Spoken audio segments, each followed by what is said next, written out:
मोदी जी के भाषण में लगा कि वो गंभीरता ही नहीं दिखी। वो कहने लगे कि 10 सालों से यहाँ का जो रेलवे स्टेशन है, हमने इस रेलवे स्टेशन को में सुधार हम लाए हैं, इसमें परिवर्तन लाए हैं। मैं सोच रही थी 10 सालों से आप प्रधानमंत्री रहे हैं, आप कटरा आके कह रहे हैं कि मैंने आपके रेलवे स्टेशन में सुधार कर दिया। रेलवे स्टेशन में सुधार होते हैं, ये कोई बड़ी बात नहीं है कि प्रधानमंत्री जी आकर इन छोटी छोटी बातों पर आपको कह रहे हैं कि देखो मैंने आपके लिए क्या किया।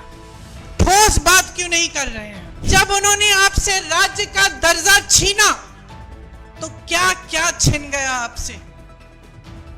वो रेलवे स्टेशन की बात करने से नहीं मिलेगा आपको वापस। वो ये कहने से कि मैंने जम्मू में आईफल टावर जैसा एक ब्रिज बनाया है, वो आपको वापस नहीं मिलेगा, वो आपका हक था। एक एलजी है जो पूरा अपने हिसाब से अपनी मनमानी से राज कर रहे हैं। एक लूट का राज स्थापित किया है, रिमोट वाला राज स्थापित किया है। भाजपा के नेताओं ने जम्मू और कश्मीर को अपने राजनीतिक शतरंज का मोहरा बना दिया है। यहां के लिए नीतियां नहीं बनती, आपके लिए नीतियां नहीं बनती। आपके प्रति जो नीतियां बनती हैं वो देश में जज्बातों को उभारने के लिए, राजनीति करने के लिए बनाई जाती हैं। मैं मोदी जी का भाषण देख रही थी, यहां आ रही थी, मैंने सोचा देखूं मोदी जी क्या कह रहे हैं।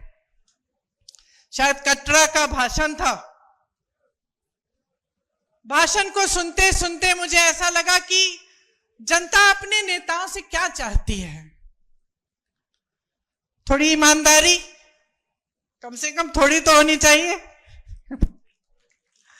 थोड़ी सी सच्चाई, एक कर्मठता, एक गंभीरता कि जनता की क्या समस्याएं हैं, ये नेता समझ रहे हैं कि नहीं समझ रहे हैं। और मुझे उस मोदी जी के भाषण में लगा कि वो गंभीरता ही नहीं दिखी।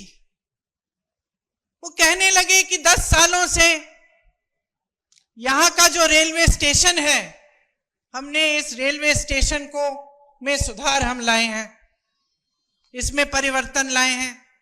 मैं सोच रही थी 10 सालों से आप प्रधानमंत्री रहे हैं, आप कटरा आके कह रहे हैं कि मैंने आपके रेलवे स्टेशन में सुधार कर दिया। विकास की एक धारा होती है, जैसे जीवन की होती है। एक समय में मेरी बहनें यहां बुजुर्ग बैठी हैं, वो रोटरी वाले टेलीफोन होते थे, आपको याद है, यूं घुमा के फोन करना पड़ता था। जम्मू से दिल्ली फोन करना पड़ता था तो बुकिंग करनी पड़ती थी, 2-3 हफ्तों बाद ट्रंक कॉल लगता था। आज सबके पास स्मार्टफोन है। परिवर्तन होता है, विकास होता है, रेलवे स्टेशन में सुधार होते हैं। ये कोई बड़ी बात नहीं है कि प्रधानमंत्री जी आकर इन छोटी छोटी बातों पर आपको कह रहे हैं कि देखो मैंने आपके लिए क्या किया। ठोस बात क्यों नहीं कर रहे हैं? मेरे मन में ये बात आई कि जो ठोस बात है, जो जम्मू और कश्मीर की जनता के हृदय की बात है, जो उनकी समस्याएं हैं, उनकी बात क्यों नहीं हो रही है?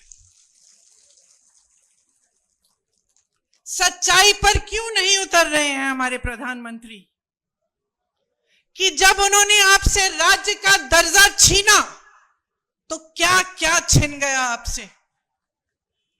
वो रेलवे स्टेशन की बात करने से नहीं मिलेगा आपको वापस। वो ये कहने से कि मैंने जम्मू में आईफल टावर जैसा एक ब्रिज बनाया है, वो आपको वापस नहीं मिलेगा, वो आपका हक था। और उस हक के जरिए आपको बहुत कुछ मिलता था।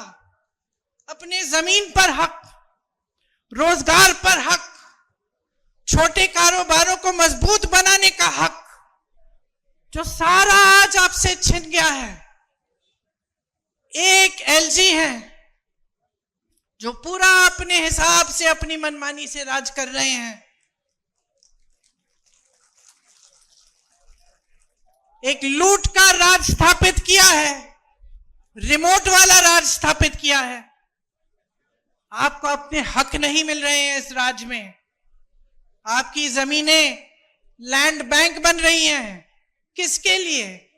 आपके लिए, बड़े बड़े उद्योगपतियों के लिए, जो मोदी जी पूरे देश भर में स्थापित कर चुके हैं कि कुछ गिने चुने उद्योगपतियों को सब कुछ मिलेगा। वही आज जम्मू और कश्मीर में हो रहा है।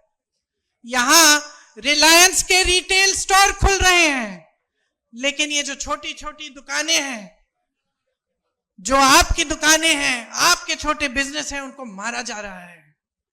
पहले नोटबंदी, फिर जीएसटी, और आज बड़ी बड़े रिटेल वाले जो उद्योगपति हैं आपके बिजनेस को छीन रहे हैं, और आप कुछ कर नहीं पा रहे हैं क्योंकि आपकी अपनी सरकार नहीं है।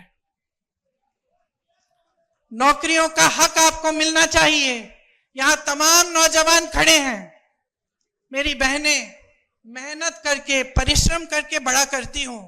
मैं 52 साल की हूं, मेरा बेटा 24 साल का है, मेरी बेटी 22 साल की है। क्या चाहते हैं हम अपने बच्चों के लिए? एक उज्जवल भविष्य चाहते हैं। कुछ बड़ी शान, शोहरत, पैसा, सत्ता नहीं। हम चाहते हैं कि खुश रहें, ईमानदारी से अपना काम करें और अपनी कमाई कर लें, अपने पैरों पे खड़े हो जाएं। ये आप भी चाहते हैं, इस मंच पे बैठे सारे नेता भी यही चाहते हैं। तो ये हक आपसे छीना क्यों जा रहा है? आज रोजगार के मामले में जम्मू और कश्मीर इतना पीछे क्यों पड़ गया है? इतनी बेरोजगारी क्यों है? आप परवरिश करते हैं अपने बच्चों की, मेहनत करते हैं, उनको पढ़ाते हैं, लिखाते हैं। बच्चा भर्ती का पेपर देता है, पेपर लीक हो जाता है, पेपर दे भी देता है, मार्क्स भी आ जाते हैं, भर्ती नहीं होती। घोटाले पे घोटाले होते हैं। ऐसे बच्चे हैं जो 27-28 साल के हो जाते हैं, 30 साल की उम्र के हो जाते हैं नौकरी की इंतजार में।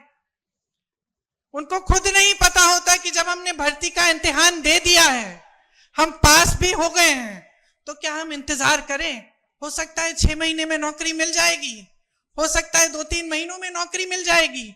तो बेचारे इंतजार करते रहते हैं, सोचते हैं कहीं और लग जाएंगे तो ये भर्ती निकल जाएगी तो हम रह जाएंगे। और इस तरह करके साल पे साल गवा देते हैं, अपनी जवानी गवा देते हैं।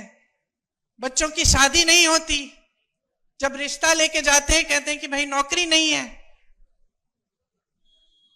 रिश्ते नहीं पक्के होते। तो इस तरह से कैसे आगे बढ़ेंगे हम?